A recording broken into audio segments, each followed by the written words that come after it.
follows a big victory, a celebration of course, or possibly another battle, when celebrating a victory, it can be glorious or infuriating, depending on whose side you're on. Let's take a look at the difference in news coverage pertaining to President Trump's celebration of his latest victory in the impeachment trial. Our country continues to be politically divided, and the media is no different. I've researched this topic from several large news organizations to see how varied the reporting can be when looking at the very same event. Today we will look at how the president celebrated his victory and what he had to say about his opponents. Then we will look at how different news organizations presented their perspective. Lastly, I will share the results of fact-checking these news stories. Let's begin by looking at a summary of President Trump's remarks on his acquittal. According to Pettypiece and Smith 2020, on February 6, 2020, President Trump celebrates at the White House just less than 24 hours after his acquittal on charges of abuse of power and obstruction of Congress. He celebrated his triumph in the Senate trial, waving around a copy of the Washington Post with the headline, "Trump acquitted," says Pettypiece and Smith in paragraph 2. President Trump criticizes his political opponents. He states how evil the impeachment was. According to Sigmund 2020, he states, "It was evil, it was corrupt, it was dirty cops, it was leakers and liars. This should never, ever happen to another president, ever," Trump said. "It was a disgrace." President Trump criticizes various political leaders. According to LipTac 2020, President Trump criticizes Senator Mitt Romney, James Comey, House Speaker Nancy Pelosi, and Senate Minority Leader Chuck Schumer. President Trump thanks Republican lawmakers. In particular, he thanks Senator Mitch McConnell of Kentucky.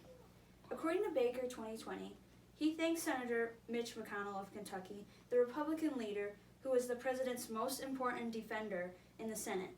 "You did a fantastic job," Mr. Trump told Mr. McConnell. In a society with politics being the #1 topic covered on the media, various news organizations have been following this story.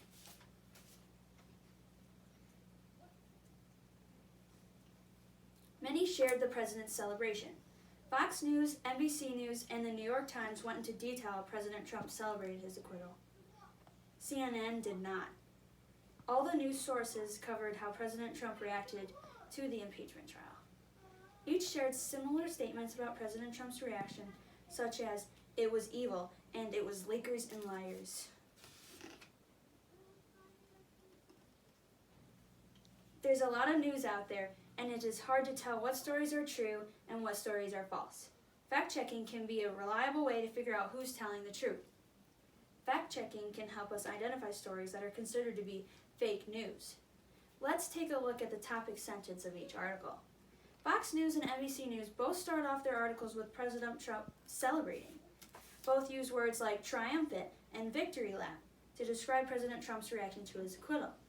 However, CNN and the New York Times started their articles off portraying President Trump as angry and mean-spirited and exacting payback. President Trump's remarks on Nancy Pelosi made it into these articles as well. The New York Times, NBC News, and Fox News all had included President Trump's remarks on how Nancy Pelosi prays for him.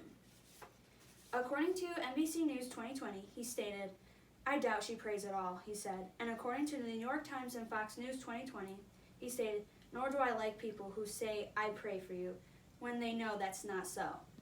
CNN did not mention Nancy Pelosi's remarks at all in their article. Many differences in these stories may be due to political bias.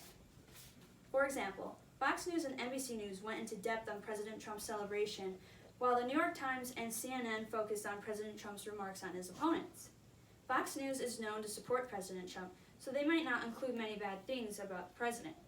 CNN and the New York Times are known to be traditionally liberal organizations and will usually show President Trump's faults. According to Blake from the Washington Post, people who read BuzzFeed, Political, the Washington Post, and the New York Times all tend to be more liberal.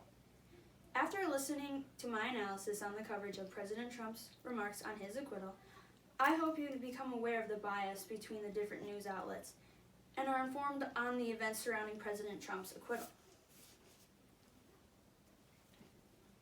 President Trump wasted no time in celebrating his impeachment acquittal and didn't waste the opportunity to criticize his opponents.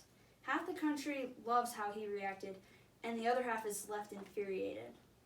You can see that division in the reporting of the media, by the media. You now are informed about President Trump's remarks on his acquittal, the media coverage on this topic, and the different views of the reports.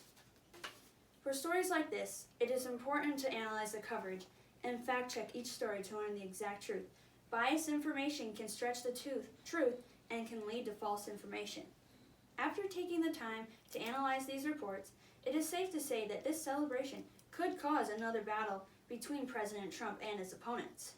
While it would be nice to think that we could get an accurate story from any news report, the fact is the reporters and producers of these stories bring their bias and opinions with them, and we can see it in their work.